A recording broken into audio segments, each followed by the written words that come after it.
Class के बाद तो क्लियर हो जाएगा। और कौन कौन से जावास्क्रिप्ट वाले पार्ट्स हैं वो भी इनको बता दीजिए, बल्कि ग्रुप में वॉइस नोट ड्रॉप कर दें या मोबाइल स्क्रीन रिकॉर्ड करें, जैसे आपको कन्वीनियंट लगता है।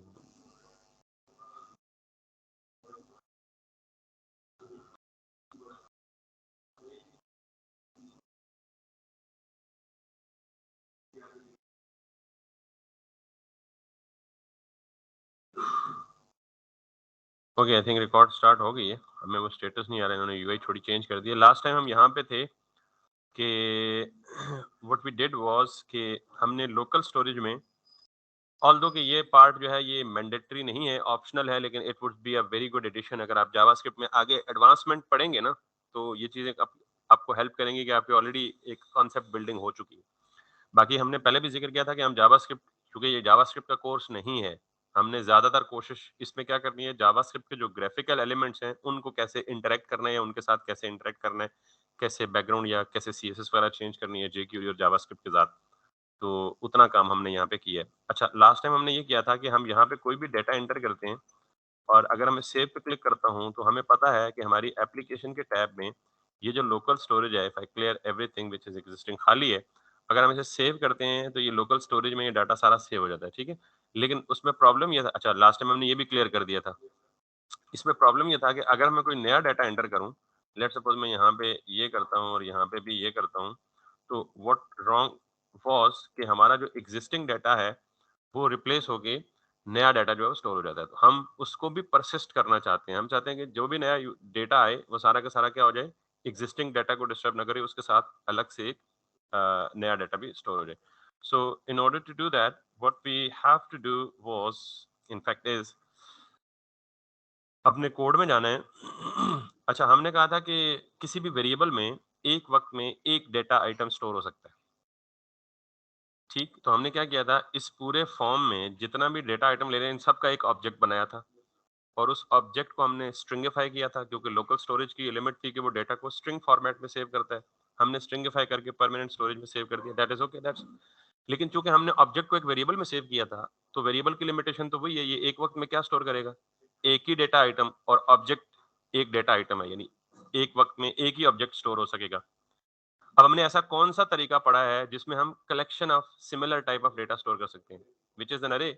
इसका मतलब ये है कि ये एक ऑब्जेक्ट है, तो हमें अरे ऑफ ऑब्जेक्ट्स मेंटेन करनी है, यानी एक ऐसी अरे जिसमें सारी की सारी एंट्रीज क्या हो, ऑब्जेक्ट्स की हो। क्लियर होगी बात। तो इसका मतलब सिर्फ ये हुआ कि हम यहाँ पे आते हैं और यहाँ पे स्टार्ट में हम एक अरे डिक्लेयर कर लेते हैं, उसको नाम दे देते हैं PERSONS, पर्सन्स, और उसको हम खाली खाली अरे डिक्लेयर कर देते हैं। पर्सन्स है, प्लूरल, प्लूरल का मतलब नाम से जाहिर है कि इसमें मैं क्या करने जा रहा हूँ, मल्टीपल पर्सन्स का। और आपको वैसे भी बताया कि कॉन्टेक्चुअली नाम ऐसे रखें ताकि उन नामों को पढ़ के उसका मकसद या मतलब जाहिर हो जाए।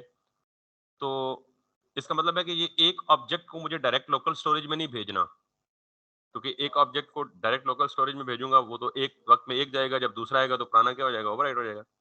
मुझे पहले सारे पर्सन्स की एक स्टोरेज बनानी है या एक कलेक्शन बनानी है, एक अरे में डालना है, और उस अरे में डाल के उनको, ये बिल्कुल ऐसे ही है कि जैसे घर के बाहर, बड़ी रफ सी मिसाल देने लगूं ले मैन की तरह समझाने के लिए, घर के बाहर आलू बेचने वाला आया और आपने उससे किलो आलू खरीदे, तो आप क्या कर रहे हैं कि उसके पास शापर नहीं है और आपके पास कोई बर्तन नहीं है, तो आप एक एक आलू उठाते हैं और अंदर जाके छोड़ते हैं। That seems odd. तो आप बेहतर ये है कि अंदर से कोई बर्तन ले आएं, उसे कहें जी सारे इसमें डाल दो, एक ही दफा उठा के अंदर ले जाए, अभी वही काम करने लगे। बजाय एक एक पर्सन को उठा के हम मेमोरी स्टोरेज में लेके जाएं, हम पहले सारे पर्सन को किधर रखेंगे, ठीक है। तो या ये करेंगे, या दूसरा ये है कि हम किसी तरह कोई ऐसा तरीका करेंगे कि यार जो ऑलरेडी मेमोरी स्टोरेज में चीजें स्टोर्ड है ना, वो डिस्टर्ब ना हो, उनके साथ मजीद चीजें जाके क्या हो जाए, स्टोर हो जाए, ठीक। तो हम क्या करेंगे, सबसे पहले मैं यहाँ पे ये करूंगा, एक अरे पर्सन्स की अरे है, और पर्सन्स की अरे का एक फंक्शन है, क्योंकि मैंने कहा अरे भी ऑब्जेक्ट है, फंक्शन भी एक ऑब्जेक्ट के तौर पर ट्रीट होता है, तो मैं कहूंगा पर्सन्स डॉट पुश। ये पुश का जो फंक्शन है ना, ये क्या करता है, अरे में नया आइटम पुश कर देता है या ऐड कर देता है एट द एंड ऑफ। तो मैं क्या करूँ, PERSON, ये मेरा यानी पहले यूजर से वैल्यूज लेगा, उसका ऑब्जेक्ट बनेगा, उस ऑब्जेक्ट को उठा के पर्सन्स की अरे में डाल देगा, ठीक। और अब मैं बजाय एक पर्सन को यहाँ डालने के क्या करूंगा, पूरी की पूरी अरे को यहाँ पे डाल दूंगा। समझ आइए बात। अब होगा क्या, काम तो मेरा शायद अब भी पूरा ना हो, क्योंकि देखिए होगा क्या। सबसे पहले जब यहाँ पे आएगा कंट्रोल, यूजर से एक वैल्यू लेगा, उसका एक ऑब्जेक्ट बनाएगा, अरे में पुश करेगा, और अरे क्या चले, अरे क्या हो जाएगी,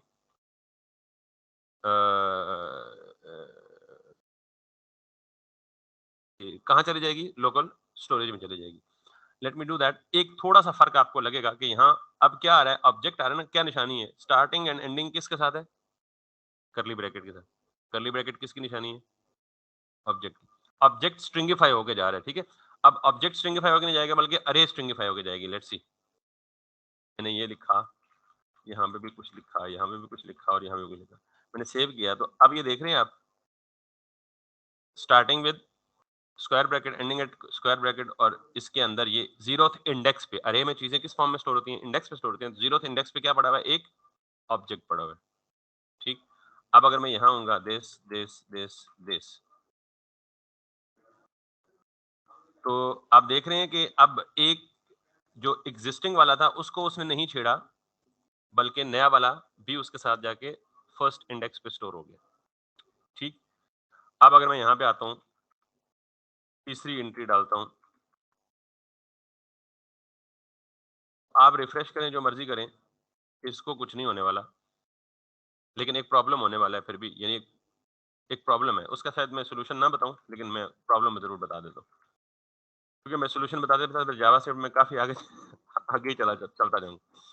तो इसका मतलब ये है कि अब आप इसको, अच्छा प्रॉब्लम क्या देखिएगा, मैं इसको रिफ्रेश करता हूँ, कुछ भी नहीं हो रहा। इवन ब्राउजर को रिफ्रेश करता हूँ, जो रिकॉर्ड सेव हो चुके हैं वो सेव्ड है परमानेंट। लेकिन अब मसला कहाँ पे है, जब मैंने ब्राउजर को रिफ्रेश किया, तो जो मेन मेमोरी रैम में चीजें थी, अरे कहाँ पे मेंटेन होती है, रैम में। देखें दो चीजें हैं, ये मेरा ऑब्जेक्ट है, ऑब्जेक्ट कहाँ पड़ा हुआ है, अरे कहाँ पे स्टोर होती है, रैम में। ऑब्जेक्ट वेरिएबल सारे कहाँ स्टोर होते हैं, चाहे वेरिएबल में अरे पड़ा हो, चाहे ऑब्जेक्ट पड़ा हो, चाहे सिंपल नंबर पड़ा हो, वो कहाँ होता है, मेन मेमोरी में होता है। Memory main memory by nature क्या है, टेम्पररी मेमोरी, आरजी तौर पे स्टोर करती है। इसका मतलब ये हुआ कि पर्सन कहाँ है, मेमोरी में। भाई मेमोरी में है ना, वेरिएबल में जो भी चीज है मेमोरी में। तो ये पर्सन्स कहाँ पे है, ये भी मेमोरी में, यानी रैम में। ये पर्सन जब स्ट्रिंगिफाई हो गया और local storage dot set item चल गया, तो अब ये मेमोरी से उठ के कहाँ चला गया, हार्ड डिस्क पे। लोकल स्टोरेज या ब्राउजर की परमानेंट स्टोरेज डेटा को हार्ड डिस्क पे स्टोर करती है, यानी ये परमानेंट स्टोरेज हो गई। अब मैंने इस पॉइंट पे पेज रिफ्रेश कर दिया, ब्राउजर का पेज, तो ब्राउजर का पेज रिफ्रेश कर दिया, तो जो रैम थी उसमें से सारा डाटा क्या हो गया, फ्लश हो गया। लेकिन जो हार्ड डिस्क पे जा चुका था वो फ्लश नहीं हुआ। अब जरा देखिएगा, इसलिए यहां से डेटा उड़ गया, इसको कोई फर्क, लेकिन इसके रिफ्रेश करने के बाद जब मैंने फिर कुछ एंटर किया, क्यों, समझ आ गई ये बात, बैकग्राउंड की कहानी, कि अब दोबारा फिर ये हुआ कि पेज रिफ्रेश हुआ, तो उसको फिर मेमोरी में पर्सन क्या मिला, खाली मिला। ब्राउजर रिफ्रेश होने का मतलब पता है क्या है, कि स्क्रिप्ट दोबारा शुरू से चलेगा। जब स्क्रिप्ट शुरू से चलेगा तो यहां से चलना स्टार्ट होगा, तो ये अरे को क्या कर देगा, खाली। तो जब नई वैल्यू इंटर करेंगे तो फिर, अब आप जितनी दफा इसमें वैल्यू इंटर करेंगे, पेज रिफ्रेश नहीं करेंगे, ये जाती रहेगी। अब मैं इसको रिफ्रेश करूं, ये असर ये कहीं नहीं जा रहा, लेकिन जो ही मैं इसको ये करके दोबारा करूंगा, मेक सेंस, बात समझ आ गई। ये प्रॉब्लम है, मतलब प्रॉब्लम मेरा ऑब्वियसली नॉन प्रॉब्लम है, मैंने खुद बताया आपको, इसका हल भी है कि इसको कैसे हैंडल करते हैं, बट दैट समथिंग कि हम लेकिन ये काम आपने यहां तक करना है। हिंट दे दूं या करा दूं, या अगर आप क्यूरियस हो रहे हैं बड़ा सिंपल है। सिंपल ये है कि अभी मसला क्या है, कि जब मैं पेज रिफ्रेश करता हूँ ना, तो ये स्क्रिप्ट दोबारा से चलता है, दोबारा से चलता है, तो ये अरे को क्या कर देता है, खाली कर देता है। मैं सिर्फ ये करता हूँ कि जब मैं पेज को रिफ्रेश करूँ तो मेमोरी खाली हो जाए, यानी ये लोकल मेमोरी खाली हो जाए, तो इस केस में पेज रिफ्रेश करता हूँ, परमानेंट स्टोरेज में तो पड़ा हुआ है ना, वहां से तो कहीं नहीं गया ना। तो मैं करता हूँ कि मैं जो ही पेज रिफ्रेश करता हूँ, मैं दोबारा लोकल स्टोरेज में जाऊं और वहीं से चीजें उठा के दोबारा इस पर्सन के वेरिएबल में लोड कर दूं। तो फिर जब मैं पेज रिफ्रेश करूंगा, मेमोरी तो फ्लश हो जाएगी, लेकिन फ्लश होने के साथ दोबारा कहाँ जाएगा, ब्राउजर की स्टोरेज पे, वहां से उठा के दोबारा इसको फिल कर देता हूँ। मैं ये चाहता हूँ कि ये बाय डिफॉल्ट खाली अरे ना रखे, खाली अरे रखने के बजाय ये क्या करे, local storage dot set item के बजाय इस्तेमाल होता है एक और, गेट आइटम। सेट आइटम क्या करता है, आइटम को लोकल स्टोरेज में जाके सेट करता है। गेट आइटम क्या करता है, वहां से उठा के वापस लेके आता है। जैसे सेट आइटम दो पैरामीटर लेता है ना, पहला पैरामीटर की और दूसरा पैरामीटर वैल्यू, इसी तरह गेट आइटम सिर्फ एक पैरामीटर लेता है और वो सिर्फ की लेता है, और ये वही की होती है जो जो आपने सेट की होती है। अब जब मैं पेज रिफ्रेश करूंगा तो ये कहां जाएगा, सबसे पहले एम्प्टी अरे डिक्लेयर करने के बजाय मेमोरी में जाएगा और वहां से डेटा की के अगेंस्ट जो भी डेटा पड़ा हुआ है वो उठा के पर्सन्स में फिल कर देगा। अब आप रिफ्रेश करें, जो मर्जी करें, डेटा गायब नहीं होगा। लेकिन एक मसला और आ गया, जरा वो मसला बताता हूँ। ये मैंने रिफ्रेश किया, अब मैं यहाँ पे ये करता हूँ, ये करता हूँ, ये करता हूँ और ये करता हूँ, और ये मसला आ गया, ये आ गया।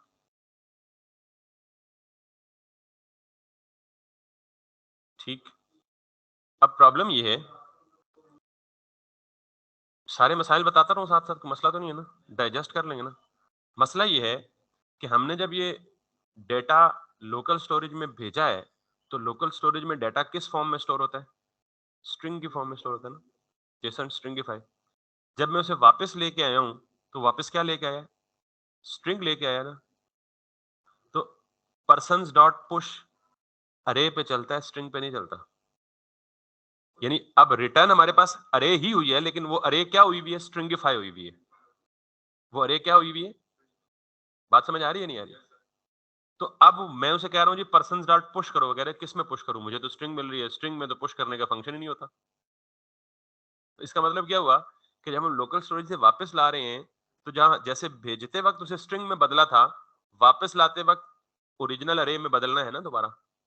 तो मैं क्या करता हूँ, मैं इस पूरी की पूरी चीज को कट करता हूँ और लिखता हूँ जेसन डॉट पार्स। ये जब मैंने स्ट्रिंगिफाई किया था, साथ ही बताया था कि अगर इसको अदर वे अराउंड करेंगे तो क्या करेंगे जेसन, ये बिल्कुल वैसे ही है जैसे आपने पार्स एंड किया था ना एक चीज को। तो इसी तरह जब मैंने इसे भेजा था ना यहाँ पे, तो मैंने क्या किया था, जेसन डॉट स्ट्रिंगिफाई कि यार ये जो पर्सन्स है, इसकी असल शक्ल अरे है, लेकिन लोकल स्टोरेज की लिमिटेशन क्या है कि वो क्या स्टोर करती है, स्ट्रिंग स्टोर करती है। तो मैंने कहा यार इस अरे को क्या बना दो, हो गया काम। लेकिन अब जब मुझे वापस लाई, तो उसने वापस क्या दिया, जिस हालत में स्टोर थी वही चीज वापस दी। तो किस हालत में स्टोर दी, तो उसने वापस क्या देना है, स्ट्रिंग ही देना है। फिर इसको मसला आ गया, उन्होंने कहा मैं किस में पुश करूं भाई, स्ट्रिंग में तो कुछ चीज नहीं पुश हो सकती, पुश होती है किस में। तो मैंने कहा जी ठीक है, वापस ले आओ, अरे बनाओ और अब पर्सन में क्या कर दो। अच्छा, सारे मसाइल अभी भी हल नहीं हुए, ठीक है, लेट्स सी। मैं इसको रिफ्रेश करता हूँ और दोबारा इधर आता हूँ, और अब देखिए वो जो परसिस्टेंट डाटा था ना पुराना, वो पड़ा हुआ है। अब मैं यहाँ पे क्लिक करता हूँ, क्लिक करता हूँ, क्लिक करता हूँ, आ गया। अब आप इसको रिफ्रेश करें, फिर इधर जाएं, permanent solution, nothing is wrong with it now. अब आप जब भी इसको ब्राउजर को क्लोज करें, इवन सब कुछ क्लोज करें, वापस आए, तब भी ये काम एज इट इज रहेगा। क्लोज, क्लोज करने पे तो मेमोरी से सारी चीजें गायब हो जाती है ना, अपना आरजी रैम से। मैं दोबारा इसे ओपन करता हूँ, कौन सा था, मैं इसे दोबारा ओपन करता हूँ, मैं दोबारा यहाँ जाता हूँ और यहाँ सॉरी यहाँ जाता हूँ और यहाँ जाता हूँ, सारा कुछ दोबारा से स्टोर। अब आप आखिरी बात कहेंगे यार इतना करीब जाके उन्हें छोड़ दिया, क्यूरियस हो रहे होंगे यार ये इधर क्यों आ रहा है, इधर भी तो देखना है हमें, यहाँ नजर आना चाहिए ना सारा कुछ विंडो पे ना, क्योंकि ये तो हम डेवलपर हैं तो इसलिए खोल के देख रहे हैं, जो नॉन डेवलपर है उसको क्या पता क्या स्टोर्ड है क्या नहीं स्टोर्ड। तो हमें यहाँ यहाँ लिस्ट नजर आनी चाहिए पूरी की पूरी। तो ये भी करा देता हूँ। सो ये सारे यस सर करते जाएँ, टास्क में भी करूँगा। ठीक है? अच्छा, अब मैं आता हूँ जी वापस इसको मेमोरी से उठा के कहाँ, अच्छा आपको पता लग गया मेमोरी से उठ के तो आ ही रही हैं। अब उसको उठा के कहाँ लाना है? स्क्रीन पे डिस्प्ले करना है। अब स्क्रीन पे किस फॉर्म में डिस्प्ले करना है? मैं चाहता हूँ जी कि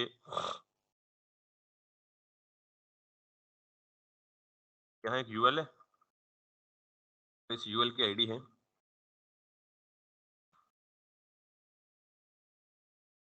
ज़ाहिर है एचटीएमएल में शो करना है ना, एचटीएमएल में किसी डिव में शो करना है ना, और चूंकि वो लिस्ट ऑफ पर्सन्स हैं, तो मैं किस फॉर्म में शो करूंगा? एक प्रॉपर लिस्ट यूएल और एलआई। अब इस यूएल के अंदर मुझे हर पर्सन्स का कॉन्टेक्ट नंबर और नेम एक लिस्ट की फॉर्म में, यानी एलआई की फॉर्म में, तो मैं एलआई यहां से बनूंगा। मैं कहता हूं जी जब ये चलेगा, इसमें क्या आ चुका होगा? सारे पर्सन्स की लिस्ट कहां से आ रही होगी? Local storage. मैं इसको पकड़ूंगा, ये, और यहां पे जाके मैंने लूप्स नहीं पढ़ाई ना, तुम्हारा ऑब्जेक्शन था ना, चलो वो भी हो रहा है। अब चूंकि मुझे एक चीज डिस्प्ले नहीं करनी, मुझे पूरी की पूरी लिस्ट डिस्प्ले करनी है। अगर मुझे एक चीज डिस्प्ले करनी होती, पहले वो देख लें, तो मैं क्या करता? मिसाल के तौर पे मैं करता जी डॉक्यूमेंट डॉट, अच्छा मैं जेक्यूरी वाला काम कर रहा हूँ ना, जेक्यूरी वाला स्टाइल देते हैं। वैसे जावास्क्रिप्ट भी चल जाता है जेक्यूरी के अंदर, क्योंकि जेक्यूरी इज जावास्क्रिप्ट। ये करता हूँ, ये करता हूँ, ये करता हूँ, ये, और ऑन पीएसईटी लिस्ट डॉट इनर, इसमें इनर एचटीएमएल और इनर टेक्स्ट नहीं है, बल्कि इसमें क्या है? सिर्फ एचटीएमएल, ये सिर्फ टेक्स्ट का बिल्ट इन फंक्शन है, आपको बताया हुआ था। ठीक, अगर मुझे एक चीज सेट करनी होती, तो मुझे यहाँ क्या करना होता? ड्यूअल के अंदर क्या होता है? ये भी आपको पता है, लास्ट टाइम मैंने बताया हुआ था। मैं यहाँ पे क्या करता? मिसाल के तौर पे मेरा नेम है जी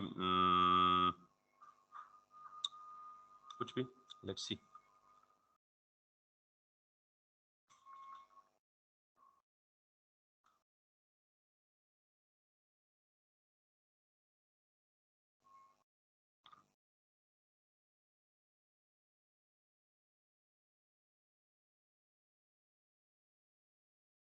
नेम ऊपर के, अच्छा ये ऊपर है ऑलरेडी, सॉरी, सेम नाम से हम नहीं डिक्लेयर कर सकते। मैं इसको कह देता हूँ जी माय नेम। अगर तो मुझे एक चीज डिस्प्ले करानी होती तो ये काम था। कैसे?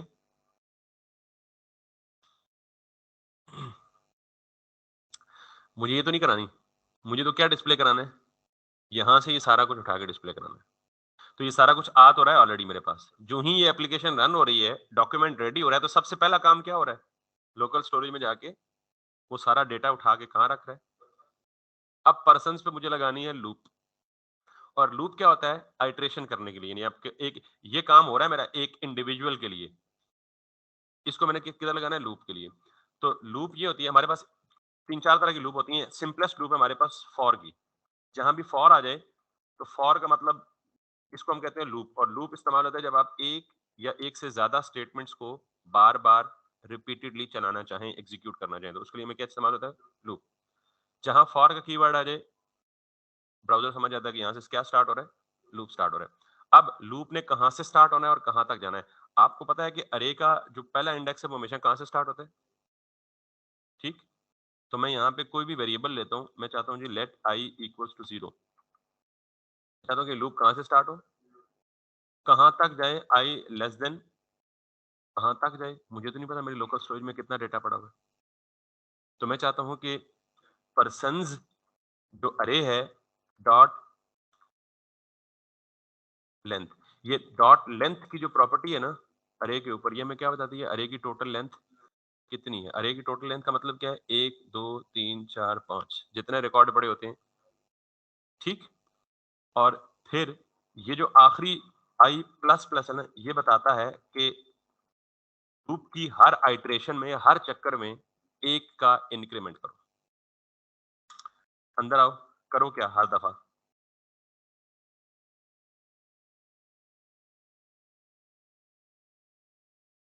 हर दफा क्या करो? कॉन्टैक्ट लिस्ट यूएल को पकड़ो, उसके एचटीएमएल में जाके क्या कर दो? एलआई क्या कर दो? ऐड कर दो। अच्छा, अभी भी एक इसमें शायद प्रॉब्लम आएगा। प्रॉब्लम क्यों आएगा जरा मैं उस पे आता हूँ बाद में। अब मैं ये माय नेम तो टेस्ट के लिए कहा है ना, हर दफा करो क्या कि अरे क्या है? पर्सन्स ना, तो मैं कहता हूँ जी पर्सन्स ऑफ आई, अरे के किसी भी एलिमेंट को एक्सेस करने के लिए उसका इंडेक्स चाहिए होता है। आई की वैल्यू पहली दफा क्या होगी? जीरो। तो पर्सन ऑफ जीरो में क्या पड़ा होगा? ये पहला ऑब्जेक्ट। अब मुझे पहला ऑब्जेक्ट तो प्रिंट नहीं कराना, ऑब्जेक्ट के अंदर क्या प्रिंट कराना है? नेम। तो मैं कहता हूँ person of I dot name. Making sense? अब जरा देखिएगा प्रॉब्लम क्या आ रहा है मेरे पास। अगर मैं यहाँ पे ये करता हूँ,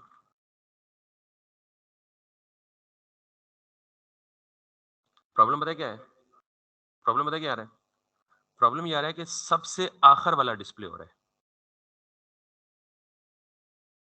अच्छा, लूप चल रही है, सारे आइटरेट हो रहे हैं, शो सिर्फ आखिर वाला हो रहा है।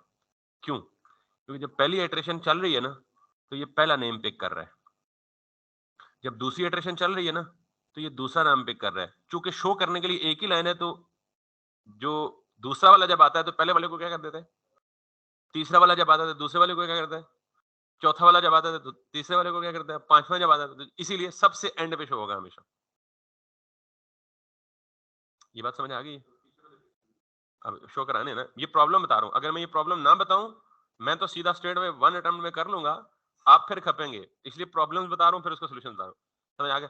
अब हो ये रहा है कि चूंकि ये एक ही लाइन है, तो ये हर प्रीवियस रिकॉर्ड को क्या कर रही है? ओवरराइड कर रही है। मैं क्या करता हूँ? मैं एक जरा ट्रिक करता हूँ, मैं इसको उठाता हूँ और इसको यहाँ पे करता हूँ एक वेरिएबल में, let li equals to this.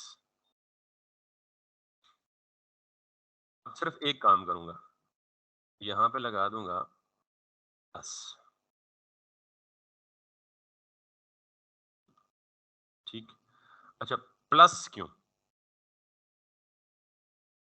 और फिर ये एरर भी आ रहा है।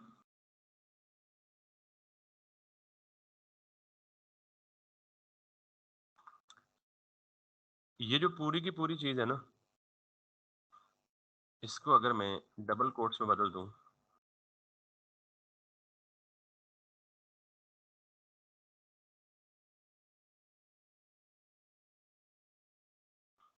मैंने आपको स्ट्रिंग लिटरल बताया हुआ क्या होता है? String literal. अच्छा, पहले वो बता देते हैं। जैसे मैं कोई भी स्ट्रिंग डबल कोट्स में लिखता हूँ ना, सिंगल कोट्स में, जावास्क्रिप्ट में स्ट्रिंग को लिखने के दो तरीके अभी तक आपको पता है। अगर मैंने स्ट्रिंग लिटरल नहीं बताया तो पहला तरीका ये है, अगर आप सिंगल कोट में कुछ भी लिख दें, दैट इज अ स्ट्रिंग। दूसरा तरीका ये है कि आप डबल कोट में कुछ भी लिख दें, दैट इज अ स्ट्रिंग। इन दोनों में एक प्रॉब्लम है। अगर मुझे कोई डायनामिक डाटा इस स्ट्रिंग के साथ इंजेक्ट या कॉन्केटिनेट करना हो, तो मुझे क्या करना पड़ेगा? मिसाल के तौर पे जैसे अभी मैं ऊपर कर रहा हूँ,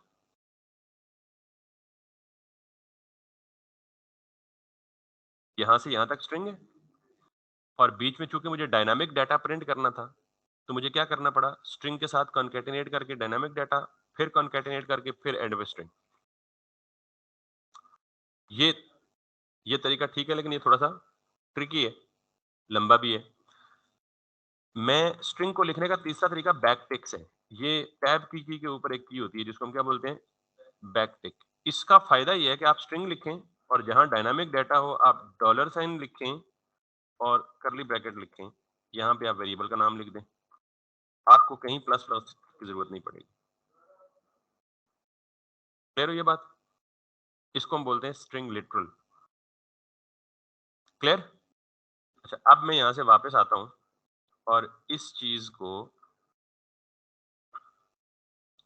इससे हटाता हूँ, इससे भी हटाता हूँ, इसे भी हटाता हूँ, इसे भी हटाता हूँ और इसको बैकटिक से स्टार्ट करके बैकटिक पे एंड करता हूँ। अब मुझे कॉन्कैटिनेशन के लिए ये चीज़ तो नहीं चाहिए होगी एटलीस्ट प्लस, फिर क्या चाहिए होगा? डॉलर साइन, स्टार्ट और एंड।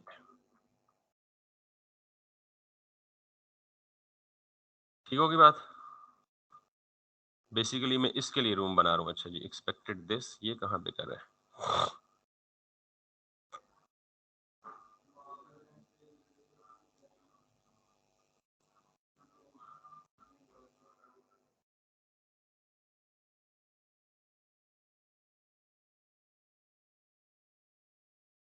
ठीक, मैं ज़रा समझाता हूँ आपको मैंने क्या किया।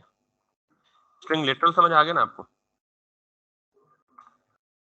क्योंकि आपकी अपनी चॉइस थी, आगे चलते जाइए। ये जो प्लस का पता नहीं कॉन्कैटिनेट करता है।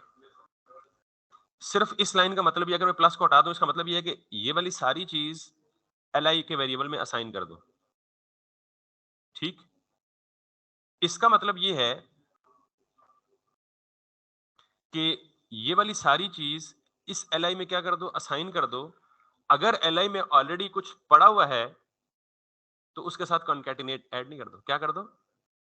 कॉन्कैटिनेट कर दो। ये एक लाइन में दो काम कर रहा हूं कि राइट साइड पे जो कुछ भी है ये इसको क्या कर दो आप, असाइन कर दो किसके अंदर, एल के अंदर। और अगर एल में कोई ऑलरेडी स्ट्रिंग पड़ी हुई है तो नई आने वाली को क्या कर दो, यानी पुरानी को रिप्लेस ना करो, उसके साथ क्या कर दो, कॉन्कैटिनेट कर दो। ये काम चूंकि बार बार होना है, जाहिर है नई वैल्यू कब आनी है, आई कब रिसीव, आई तो इसके अंदर अवेलेबल है ना। ये काम बार बार होना है तो आप इसको क्या करते हैं, उठा के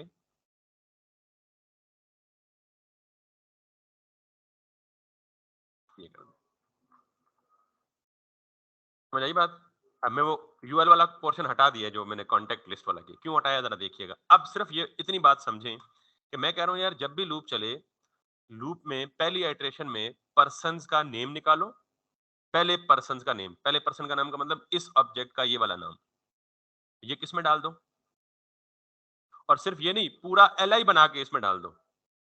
सेकंड टाइम फिर लूप की सेकंड आइटरेशन में आओ, ये वाला उठाओ, ये फिर किस में डाल दो। तो एल में तो पहले से एक चीज पड़ी होगी, ये प्लस क्या कर रहा है, उसके साथ कॉन्केटिनेट कर रहा है।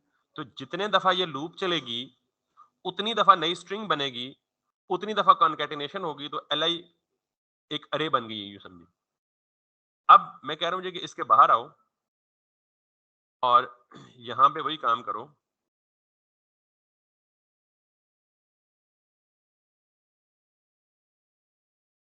कॉन्टेक्ट लिस्ट डॉट html, और वो जितनी भी एल बना के रखी है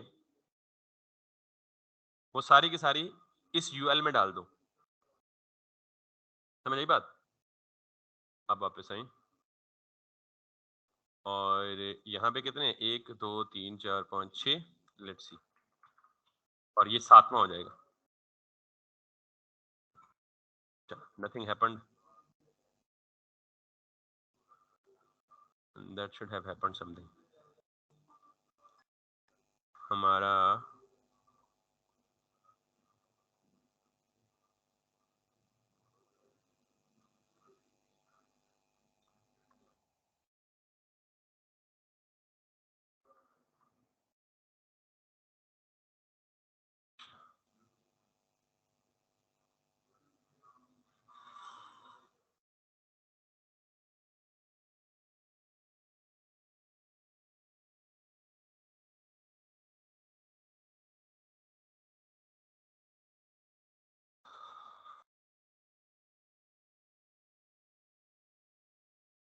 हो, यहाँ में हमने वही नहीं दिया, हैश ही नहीं दिया।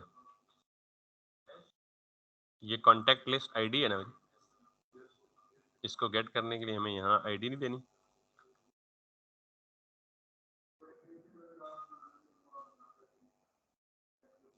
करेक्ट। अनडिफाइंड को हम देखते हैं क्योंकि हमने इसकी पोजीशन और लोकेशन वगैरह चेंज किए ना। अनडिफाइंड को देख लेते हैं, बट हम इसको टारगेट गलत कर रहे थे। अब सवाल ये है, अब ये आ जाएगा, ठीक। अब सवाल ये है कि ये आ तब रहा है जब मैं सेव पे क्लिक कर रहा हूँ, ऐसा तो नहीं होना चाहिए, ये तो नॉर्मली आना चाहिए ना। तो नॉर्मली जब हम ये करते हैं कि हमारा जब प्रोग्राम बहुत ज्यादा ग्रो कर जाता है ना, तो हम उसको स्प्लिट कर देते हैं, किसमें? फंक्शंस में। प्रोग्राम को स्प्लिट कर देते हैं फंक्शन में। फंक्शन हमने पढ़ा क्या होता है, तो हम नॉर्मली इसको फंक्शन में डिवाइड कर, इसको फंक्शन में स्प्लिट करके भेज सकते हैं, ठीक है। लेकिन अभी चूंकि जाहिर है मैं जावास्क्रिप्ट एडवांस नहीं पढ़ा रहा, तो मैं इसको सिर्फ ये हल बताऊं कि बगैर क्लिक के आना चाहिए, क्लिक के ऊपर डिपेंड। आप इसको क्या करें, ये क्यों आ रहा है क्लिक पे, पता है?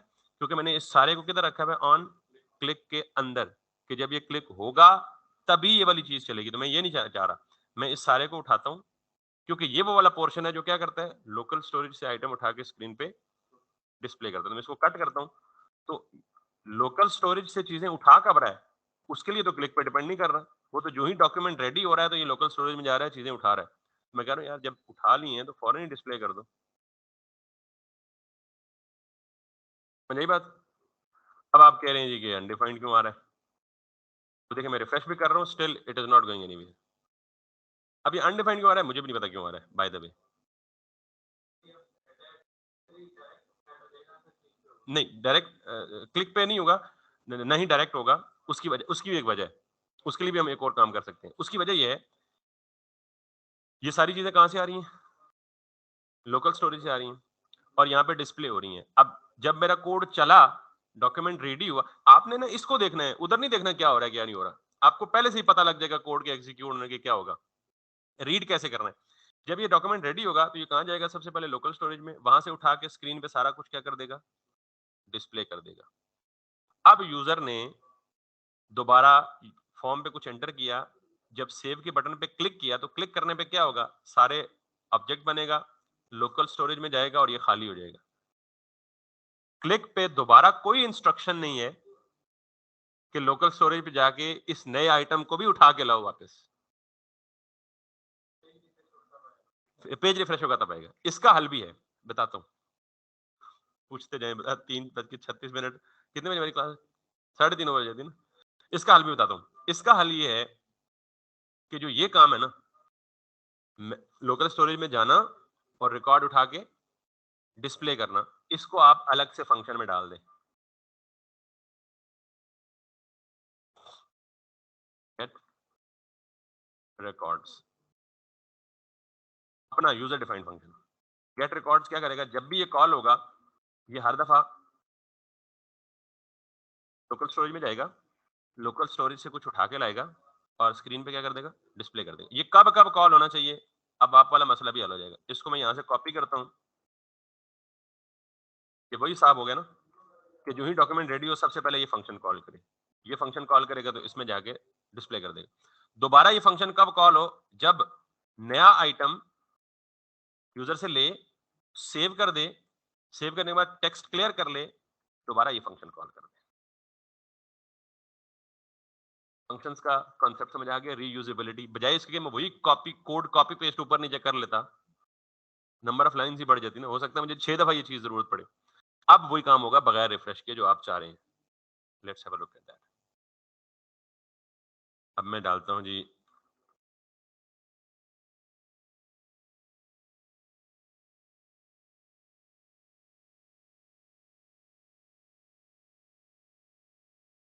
एरर है।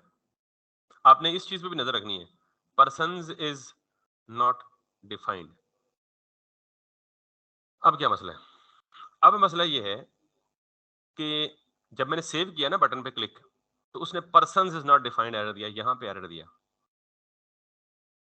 पहले एरर नहीं दे रहा था क्योंकि पर्सन ऊपर डिफाइन हो रहा था, अब यहां तो पर्सन है ही नहीं भाई।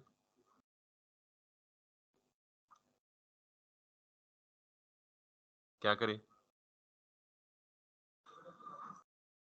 एक काम और करते हैं, क्योंकि सिर्फ इसको चाहिए कि पुश तब करूंगा जब पर्सन पहले से क्या कर रहा होगा, डिफाइन हो रहा होगा। तो मैं यहां पे जाके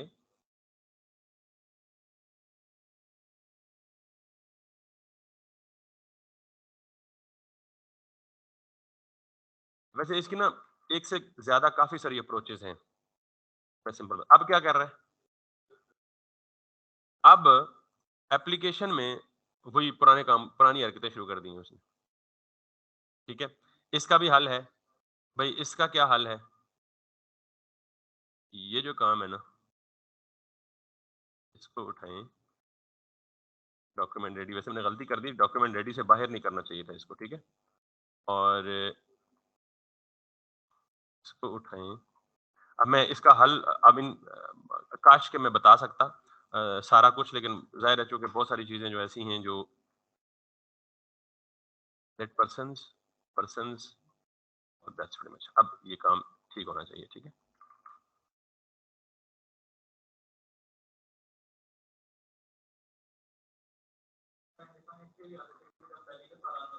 मैं उसका हल बताता हूँ, वो नहीं आना चाहिए, उसे रोकने का हल बताता हूँ। मे बी बहुत सारी रीज़न्स हो सकती हैं, मैं अगेन अब आपका काम सारा हो रहा है जो आप चाह रहे हैं। ये जो आखिरी काम मैंने किया ना, इसका ताल्लुक है वेरिएबल की स्कोपिंग से। वेरिएबल स्कोप क्या होता है, लेट, कॉन्स्ट, वार में क्या फ़र्क होता है, ये एक नई बहस है। तो मेरे ख्याल में आपकी डिमांड पूरी हो गई। अब आप चाह रहे हैं जी कि नहीं, अनडिफाइंड नहीं एक्सेप्टेबल। तो अनडिफाइंड के लिए आप ना, जहाँ डिस्प्ले हो रहा है ना,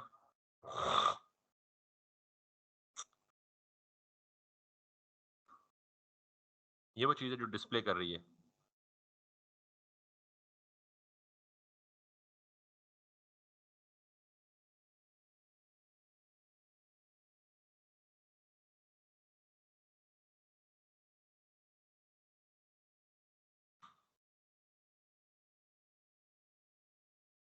ये जो एल आई है ना, इसी में वैल्यू सेट हो रही है ना। फर्स्ट टाइम इस एल आई में वैल्यू क्या मिली उसे, अनडिफाइंड। तो मैंने कहा जी ये पूरी लाइन प्रिंट ही तब करे जब अनडिफाइंड।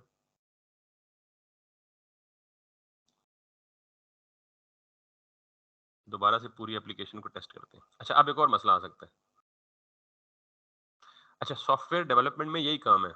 आपने जब भी कोई नया काम करना है, उसकी क्या करनी है, टेस्टिंग करनी है, वेरिफिकेशन करनी है कि एवरीथिंग इज रनिंग वेल और फाइन। अब क्या मसला हो सकता है।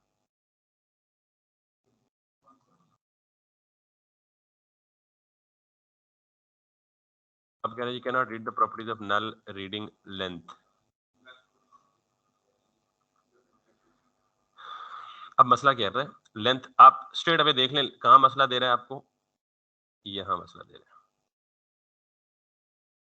अब मसला क्या है, सबसे पहले जब ये चलता है तो सबसे पहले किसको कॉल करता है, गेट रिकॉर्ड्स।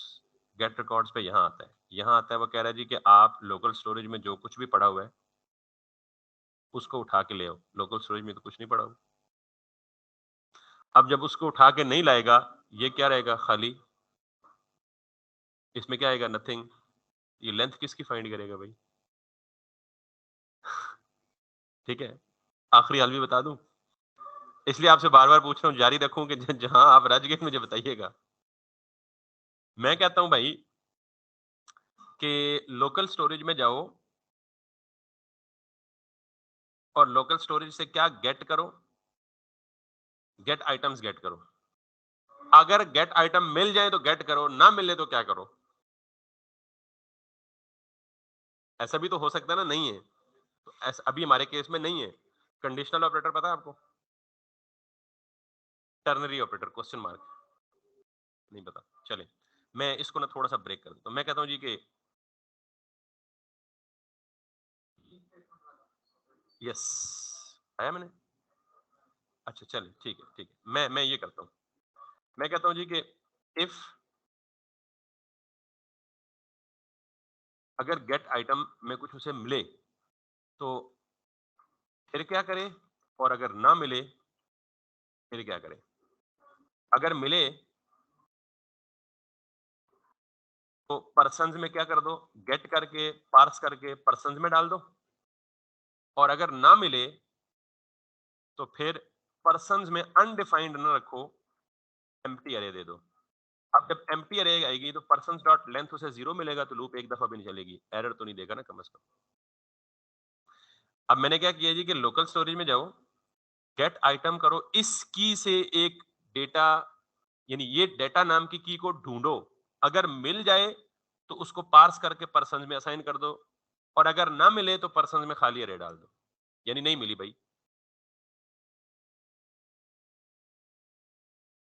अब मेरे पास यहाँ कुछ नहीं है, देख लीजिए, कोई की नहीं है। पहले वो क्या ढूँढता है, डेटा नाम की ढूँढता है, मेरे पास की नहीं है। अब ये एरर नहीं देना चाहिए इसको। एरर नहीं दिया ना, उसको की मिल गई। अच्छा ये अनडिफाइंड पता नहीं किधर से चिपक आता है खामखा। बाकी काम सारा ठीक कर रहा है।